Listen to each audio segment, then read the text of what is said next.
Alors, je fais cette vidéo-là parce qu'il n'y a pas beaucoup de vidéos en français. Donc là, ça, c'est un sub 15 pouces Yamaha, en tout cas, peu importe, le MSR 800. Ce qui est arrivé, c'est que pendant un party, ça s'est mis à sentir le brûler, quand même vraiment solide. Et finalement, c'est les subs qui brûlaient tranquillement, pas vite. C'est-à-dire, c'est les coils. C'est-à-dire, c'est l'espèce de cylindre là, à l'intérieur ici, qui rentre, puis qui sort, puis qui produit du bruit. Bref, qui est comme attaché à tout ça. Euh, qui fait que, bref, tout ça est attaché après le cylindre. Fait que là, si le cylindre bouge, ben tout ça bouge, puis ça fait du son. En tout cas, bref. Fait que là, il faut. En fait, c'est pas compliqué. On va tout enlever. On va enlever tout le cône, ce qu'on appelle le cône, le protecteur de poussière, le spider, je sais pas c'est quoi en français. On va couper les fils là, les vieux fils.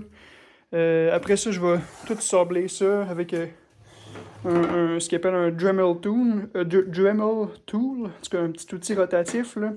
Je vais tout enlever la vieille colle, enlever le vieux revêtement. Puis une affaire là, pour être certain que ça vaut la peine de tout faire ça, ce qu'on peut faire, c'est prendre un multimètre. Puis là, mettons, moi je vais le mettre en mode résistance, au mode le plus bas possible, là, 200. Puis on peut coller. Voyez-vous, là, j'ai les contacts ici là, de mon sub. Je vais utiliser les deux contacts ici pour me mettre sur mon sub. Là. En tout cas, bref, là, je les colle ici. Là. Désolé pour la caméra. Là. On va dire que je fais ce que je peux. Je sais pas si vous voyez comme ça. En tout cas, bref, on colle les deux. Et je le fais, là, excusez-moi. Les deux comme ça. Et voyez-vous, là, j'ai une lecture ici. J'ai une lecture de 5.3 ohms de résistance là, versus avec mes autres subs. Là, ça, c'est des 8 ohms. Mais dépendamment de plein d'affaires, en tout cas de la précision de votre outil, etc., vous pouvez avoir une lecture qui est différente. Là. Fait que moi, j'ai 5.3, mais sur mes autres que j'ai réparés, j'ai 6. Je pense 6.4. Fait que ça, c'est un signe comme quoi là, on perd de la puissance. Là. Donc, on en a perdu. Ça a commencé à brûler, puis le courant va. Il circule pas comme il devrait. Là. Fait que ça, c'est vraiment un signe. Faites ça au début. Puis sinon, il y a toujours le signe, là, moi j'en avais un sur 3 que je pesais comme ça et j'entendais un son là, de slinky métallique, un genre de petit son métallique. Là. Ça, c'est parce que mon coil en dessous, là, mon coil il était rendu tellement brûlé, il était en train de se désintégrer, puis c'était devenu comme une espèce de slinky qui était tout en train de se défaire. Là. C'était quand même quelque chose. Là.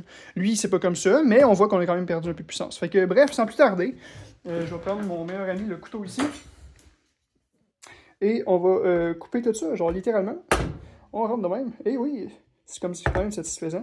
Puis je vais tout découper ça, tout arracher. Fait que let's go.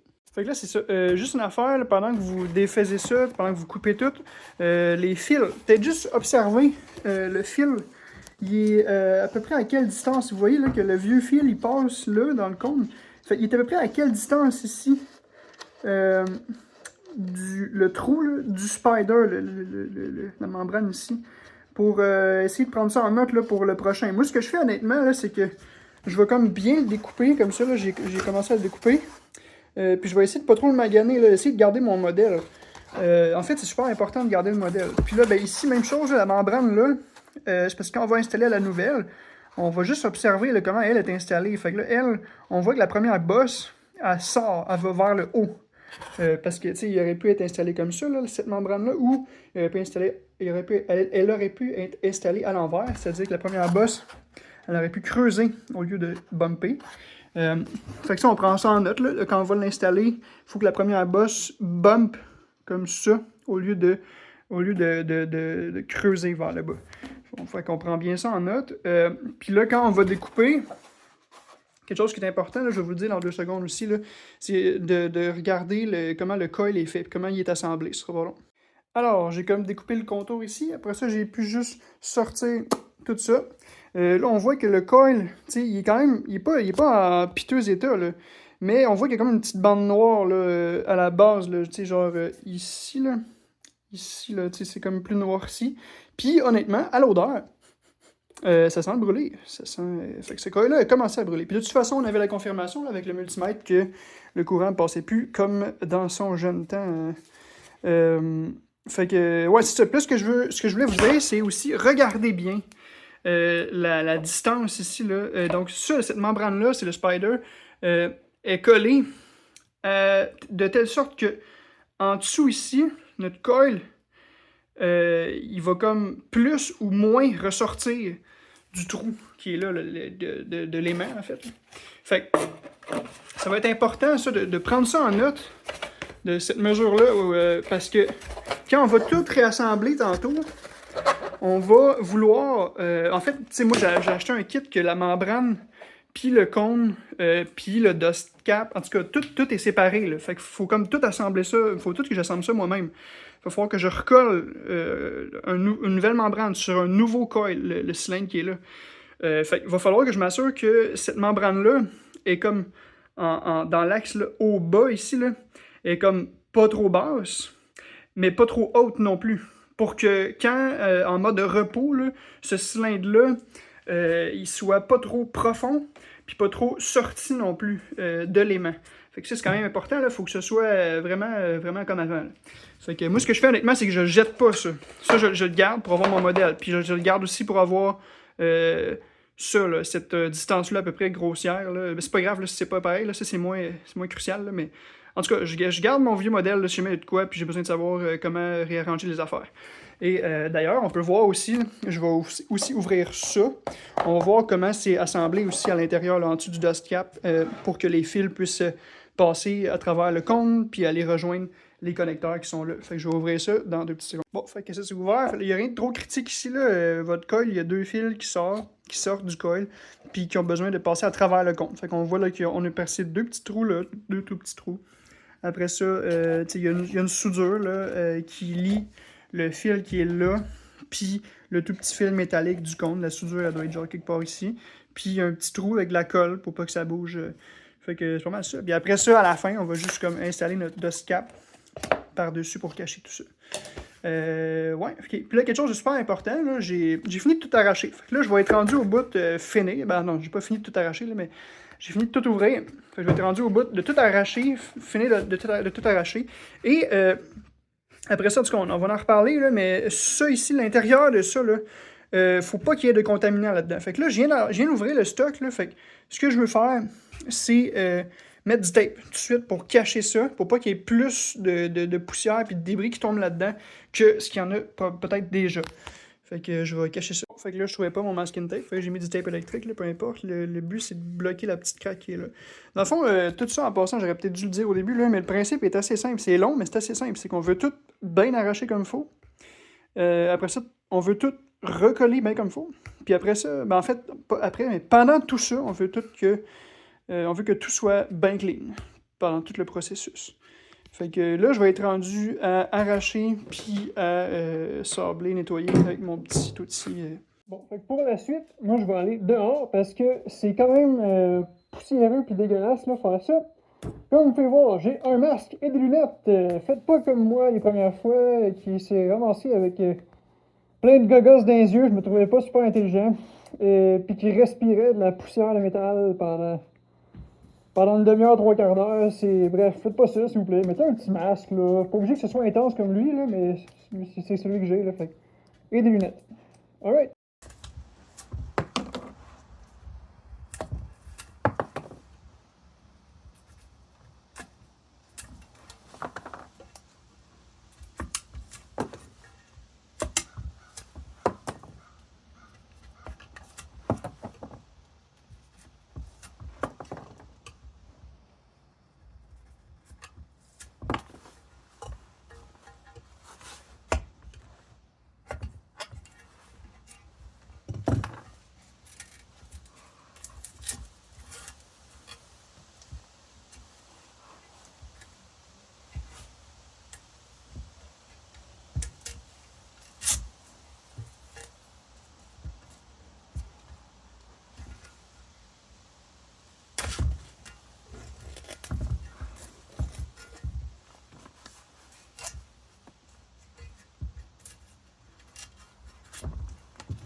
Alright, fait que là j'ai fini de tout enlever la vieille matière.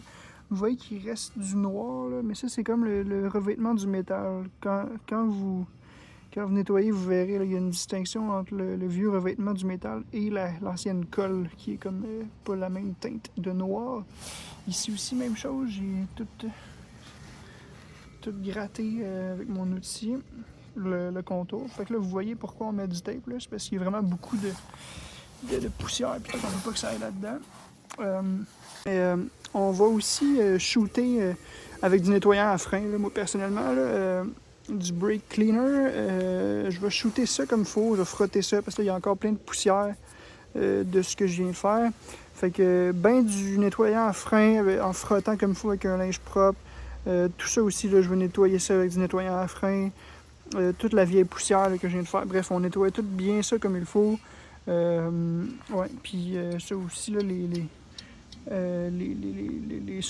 connecteurs. Puis aussi, là, je vais prendre de l'air comprimé après ça, puis je vais shooter pour être sûr qu'il ne reste plus de poussière. Puis, ouais, moi, personnellement, je vais prendre une canne d'air comprimé là, que j'achète chez Canadien.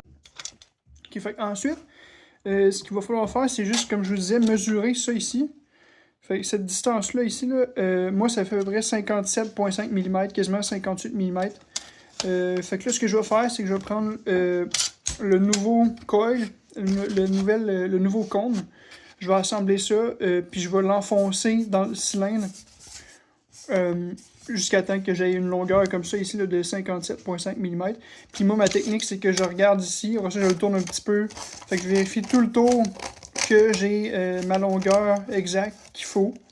Puis après ça, je vais mettre la colle pour sceller ça, puis la colle ici, la colle par-dessus. Ok, donc là, on a notre nouveau coil, le nouveau spider, le nouveau cône. Fait que là, on va assembler ça tranquillement. On se rappelle que en premier, là, bref, on se rappelle tantôt qu'on a observé que le spider allait comme ça. Donc le dessus comme ça, c'est-à-dire que le premier bump comme ça, il monte au lieu de creuser. Donc là, il creuse. Là, il monte le premier bump, c'est ce qu'on veut. Fait que là, moi, personnellement, c'est vraiment chiant rentrer ça. Fait que ce que je fais, c'est que j'utilise un des shims, des petites feuilles pour shimmer, qui venait avec le kit. J'ai acheté ça sur speakerexchange.com. Bref, fait que mon truc là, que j'ai trouvé pour faire fitter le spider, c'est de mettre le shim comme ça autour. Puis après ça, avec le shim, aller l'installer comme ça, puis le faire rentrer. Comme je vous ai dit, c'est chiant, hein, fait que je sais pas comment ça va se passer sur la caméra. Je vais essayer de pas sacrer. Dans le fond ici, bon ok, là c'est passé. Là. Bon, ok, j'ai réussi. Ça a été moins pire que mes premières fois. Puis là, après ça, on va rentrer tout de suite le cône. Que ça, avec, c'est quand même chiant, mais avec le shim, ça devrait être pas si pire. Puis là, on rentre. Je peux pousser ici un petit peu. C'est bon. Ça fallait bien que je filme pour que ça se passe bien. Bon, fait que là, maintenant, on peut enlever notre shim. Tirer sur la petite feuille. Tirer sur la petite feuille, dis-je bien. Au pire, ce que je peux faire, c'est que je vais enfoncer mon spider jusqu'au fond. Comme ça. Puis le cône aussi. Bon, ok, super. Bref, comme je disais, maintenant, ce qu'on va faire, c'est quand même tight là, tout ça. Fait que ce que je vais faire, c'est que je vais m'assurer, je vais le ressortir un petit peu. Je vais m'assurer que ma longueur ici est quand même, c'est ça, est de 57 mm dans mon cas. Puis après ça, je vais bien l'asseoir. Le cône ici, je vais bien l'asseoir là-dessus. Le spider est vraiment en tête. Là. Le cône est plus lousse, comme on peut voir. Je vais bien l'asseoir. Puis après ça, ben, ce que je vais faire, c'est que je vais commencer par mettre de la colle ici. Puis après ça, je vais en mettre ici dans la craque. Puis après ça, je vais revirer tout ça de bord. Puis je vais aller en mettre ici aussi. Pour tout bien coller ça. Et la colle que j'utilise, là, c'est la colle E6000. Fait que là, j'ai bien installé mon spider pour que la distance soit toujours correcte là, en dessous ici. 57,5 mm à peu près. Là, maintenant, je vais mettre ma première couche de colle ici, comme ça, autour, dans le creux ici. Dans le creux ici, là, en tout cas, ce que je mets, c'est la colle E6000. Là, vous voyez rien pantoute parce que comme un champion, je l'ai percé.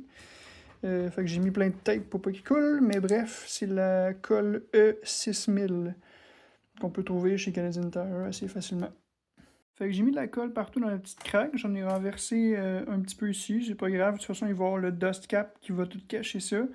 Juste la prochaine personne, si jamais elle fait ça à ma place, ben elle va pouvoir me juger. J'ai attendu une couple de minutes le temps que la colle durcisse un petit peu, là, puis qu'elle me permette de manier tout ça. Fait que là, j'allais revirer de bord, puis j'ai mis de la colle tout le tour là, puis aussi dans la petite craque ici.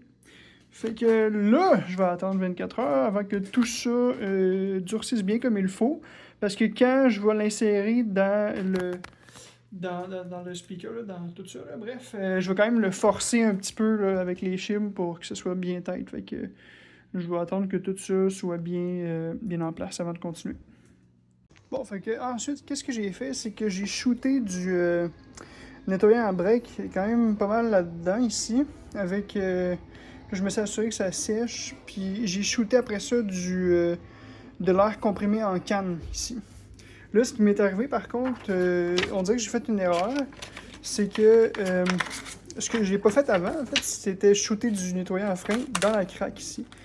Là, je l'ai fait, puis là, qu'est-ce qui s'est produit, c'est que je suis arrivé pour nettoyer, puis comment je nettoie en fait à la fin, c'est que je me prends, mettons, une petite pochette de duotang coupée, là, ou ça c'est un shim qui venait avec le kit, puis je mets du tape en fait, je mets du masking tape là-dessus.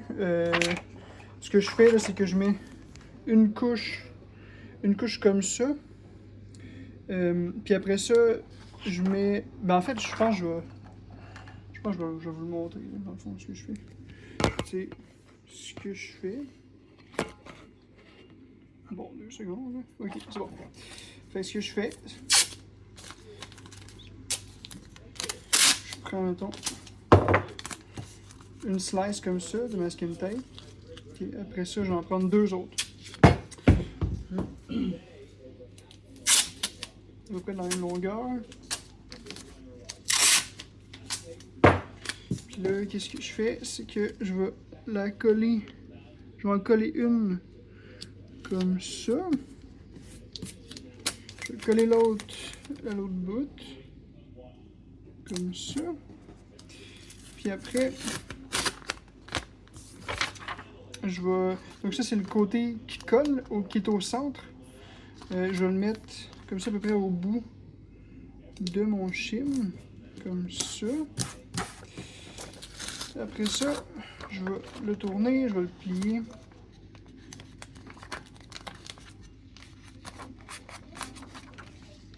Ça, je peux faire ça comme ça. Bon, en fait, honnêtement, ce que je faisais, c'est que je le déchirais ici.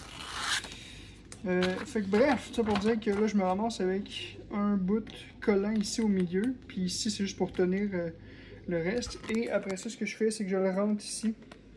Puis après ça, je colle, bref, je tourne puis je zigonne autour là, comme ça pour justement essayer d'enlever la crasse et tout. Mais là, ce qui m'était arrivé, ça pour dire que j'ai mis du nettoyant à frein et là, il en restait dans le fond du nettoyant à frein. Puis ça a fait que mon solvant ici, ben, en fait, mon masking tape s'est comme mis à dissoudre son adhésif, puis ça s'est mis à aller dans le fond. Fait que ça, c'est pas cool. Fait que là, ce que je viens de faire, c'est que je viens de changer de stratégie, en tout cas, là, clairement. Fait que j'enlève le masking tape. Puis, ce que j'ai voulu faire, c'est que... Ben, ce que je viens de faire, en fait, c'est que je viens de... Bon, une seconde, là, j'enlève le tape. Ok. Je prends une feuille de Scott Tower, d'essuie-tout. Je la mets comme ça autour, un peu comme je faisais avec mon tape en vrai. Là. Et là, j'ai pris du nettoyant à frein, j'en ai shooté des deux côtés. Et avec le nettoyant à frein, après ça, que j'ai fait, c'est que je l'ai inséré là-dedans. Et j'ai frotté comme il faut avec le nettoyant à frein là, pour essayer de retirer les résidus de colle là, qui étaient peut-être en train de se faire. Fait qu'au pire, je vais vous le montrer. Fait que j'arrive. Mettons qu'il est mouillé là, avec du nettoyant à frein. Ce ce que je fais, c'est que je le squeeze dans la craque. Là, une fois qu'il est squeezé dans la craque, je lâche l'essuie-tout et je pousse juste avec mon shim. Donc, comme vous pouvez voir ici, là, je pousse juste sur mon shim comme ça pour laisser l'essuie-tout travailler et aller dans le fond, bien comme il faut. Je me mets comme ça. Je pousse tranquillement. Je pousse en faisant, en bougeant latéralement. Là, m'amener, je pense que j'arrive au fond. Là. Ouais, j'arrive au fond. Fait que là, je tourne comme ça, puis je zigonne en tournant avec. Là, ça va mal à une main. Là. Mais. Ouais, ça va mal à une main, en vrai. Je vais tourner. Bon, vous le voyez peut-être dans la caméra, mais j'arrive à tourner. Comme ça, partout dans la plaque. Et après ça, j'enlève le shim. Et je peux enlever l'essuie-tout. Doucement, là, pour pas qu'il reste des morceaux. Puis... Bref, fait que là, ce que je viens de faire, c'est que je viens de remettre du tape là, le temps que je puisse m'arranger pour faire la prochaine étape. Parce que dès que je peux, j'essaie de couvrir ça pour que ce soit protégé. Là, je viens de renettoyer comme il faut ça. Parce que ça paraît pas, là, ça peut avoir l'air propre. Mais en vrai, quand je passais un essuie-tout avec du nettoyant à frein, l'essuie-tout était tout noir avec des particules puis tout qui partait. Fait que vraiment double, triple nettoyer ça parce que dites-vous que ça, c'est vraiment ça qui va retenir tout le speaker là, quand il va cracher ses 120 quelques ou 130 quelques décibels de son. Fait qu'on veut vraiment que ce soit vraiment propre. Fait que j'ai les renettoyé. Donc, là, sur quoi je m'enligne, je vais aller chercher mes shims pour installer le cône. Là, ce qui vient de se passer aussi, c'est que je viens de prendre mon cône d'hier. Puis comme on peut voir, là, la colle que j'ai mise, en fait, ça a comme bu. Fait que il y a comme pas autant de colle qui reste que ce que je voudrais. Vous voyez, là, il y a comme des petits trous de colle là, qui sont descendus. Là, c'est correct. En vrai, c'est sûrement super solide. Mais ce que je vais faire quand même, c'est que je vais en remettre pour qu'il y ait une autre couche, pour qu'on ait une belle couche là, de colle. Par contre, sur le côté, là, ça avait l'air correct. Là. Le reste, là, tout ça, ça avait l'air correct. On le regarde, là, moi je le regarde, ça, c'est quand même l'air beau ça. Puis au milieu ici comme ça, c'est quand même correct aussi. Moi personnellement, je vais accepter là, que peut-être au milieu, il y a un petit peu moins de colle, mais que sur le dessus, il y en a une tralée, puis en dessous, ce soit super beau. Au milieu, j'ai mis une seule couche, là, je ne vais pas en remettre, même si on voit des petits trous là, à des places. Fait que, ouais, prochaine étape. Ok. Fait que là, je suis allé prendre ma colle de l'autre fois. Le bouchon a collé. Fait que là, je prends des pinces pour le défaire.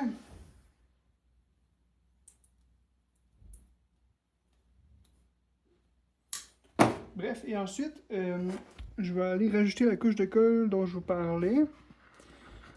Fait que, juste pour être sûr d'avoir une bonne couche. Parce que comme je disais, ça a comme bu un petit peu. Puis moi, quand j'ai enlevé mon ancien,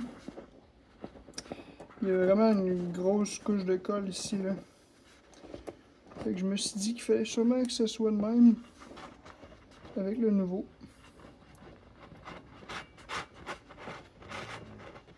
Surtout si vous avez des loudspeakers qui jouent vraiment fort, vous voulez vraiment que vos composantes soient collées fort.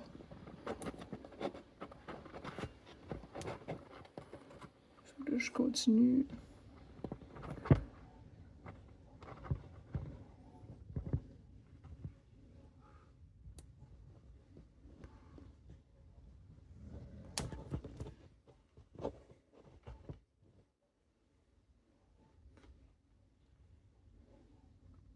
Ok, ça doit être pas près ça. Fait que là, j'enlève ça. Je vais remettre ça. Et là, on arrive au moment où on va... de toute façon, tout ça, c'est solide. Là. Ça va sécher, puis c'est correct que je peux travailler. Au moment où on va mettre nos shims, là, il y a des gens que ce qu'ils font, c'est que ils mettent des feuilles de papier, honnêtement. Moi, j'avais des shims qui venaient avec le kit Fait que je vais les utiliser. Fait que là, ce qu'on fait, c'est que bon, j'avoue que je pourrais enlever mes petits fils de métal dedans mes jambes. Okay. Je tasse ça, puis je vais pouvoir mettre un premier shim. Fait on va le mettre comme ça pour s'assurer que le coil est vraiment bien centré. Fait que là, j'en mets un comme ça, mettons. Puis, moi, ce que je fais, c'est que je mets... Là, puis assurez-vous que vos shims sont quand même dépoussiérés, là, vos feuilles ou je sais pas quoi, là, parce que si on vient de se donner la peine de tout nettoyer l'intérieur ici. Fait qu'on veut pas aller remettre des poussières. Je vais en mettre un de l'autre côté. Ok, ouais, là, celui-là, il est vraiment... Il est vraiment en tête. Ok, je pense que je serais pas capable de le mettre. Moi, mon cas, il est vraiment en tête, là, quand il rentre. C'est vraiment pas comme d'autres que j'ai vus, là, dans d'autres vidéos YouTube. Fait que, bref, je vais essayer un autre shim, un petit peu moins épais. Ok, ouais, ça, c'est pas mal serré, là. Je pense pas que ça va pouvoir être ben plus serré. Moi, ce que je veux, en fait, là, c'est que je veux pas que ce soit aussi serré pour l'instant, okay? Parce que je vais arriver pour mettre mon cône avec la colle puis tout, puis je veux être capable de le mettre. Je veux pas forcer, puis être pas capable, puis bref, perdre mon temps pendant que la colle, pendant que l'époxy, elle va être en train de sécher. Fait que là, je veux que ce soit serré, là, mais je veux pas ne pas être capable de bouger avec le cône. Là, j'essaie le plus mince qui me reste. Et c'est pas pire, ça. Ok, ouais, le plus mince qui me reste, c'est capable de rentrer. Fait ok, comme on peut voir, ça c'est pas pire. Fait que je vais juste faire un test. Ouais. Là, quand j'enlève le cône, toutes les chimes partent avec. Fait qu'en tout cas, on va dire que... Bon, fait que moi, honnêtement, ce que je vais faire, c'est que lui, je sais que je suis capable de le faire rentrer. Fait que je le garde de côté.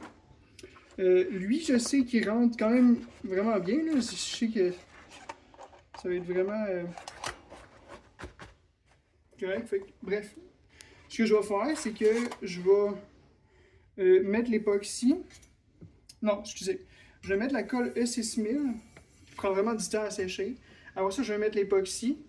Là, dès que j'ai mis l'époxy, c'est urgence. Il faut que en 5 minutes, j'ai fini. Fait que là, je vais mettre mon shim qui rentre bien parce qu'il y a quand même du lousse. Fait que là, je vais pousser ça comme ça. Je vais m'assurer que mon spider, ici, la membrane est bien appuyée. Après ça, je vais mettre l'autre shim comme ça. Je vais le mettre. Puis là, je vais commencer là, à mettre des clips pour bien clipper ça. D'ailleurs, en le faisant avec vous, je réalise que j'ai oublié une étape. C'est-à-dire que... Là, c'est pas évident là, à voir mais, avec la caméra, mais ici, on voit que ma membrane, en fait, est trop grosse, est trop large. Mon spider, là, il est trop... il a un diamètre trop grand, en fait. Fait que ce que je vais faire, c'est que je vais être obligé de découper mon diamètre, ici, de mon spider. Il est comme 1 mm là, ou 2 là, trop large, là, bref. Faut vraiment qu'il s'assoie dans le fond, ici. Présentement, il s'assoit sur le rebord. C'est pas ça que je veux. Je veux qu'il rentre dans le fond.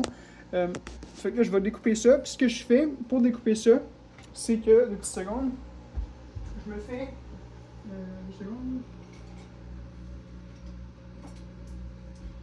Ce que je fais, c'est que je me fais une marque sur le spider. Ici, mettons, là. Puis là, je vais prendre des ciseaux. Puis je vais découper vraiment là, les lanières les plus fines qui sont possibles de découper, en fait, avec les ciseaux.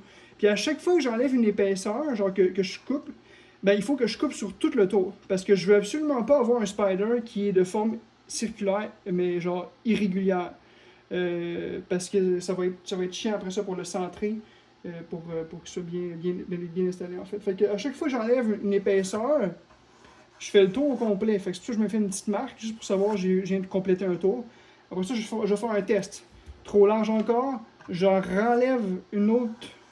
genre, je sais pas, là, un demi-millimètre, mais bref, vraiment petit par petit peu par petit peu, en tout cas. Fait que, dans le fond, si je commence, là, devant la caméra, je prends les ciseaux. Si je commence, là, je vais le tourner Puis là, il y a de la colle, là, fait que je vais pas trop le faire niaiser longtemps comme ça. Bon, puis là, j'ai enlevé mon tape, là. Je vais juste remettre du tape ici. Pour protéger mon coil.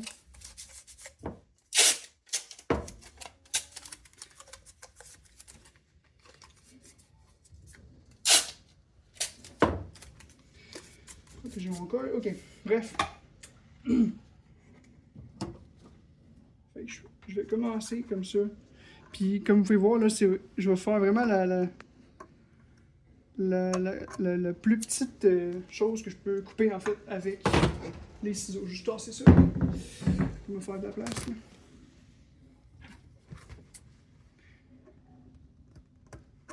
Si vous voyez, là, c'est ça que je fais, là. C'est à peine, c'est vraiment...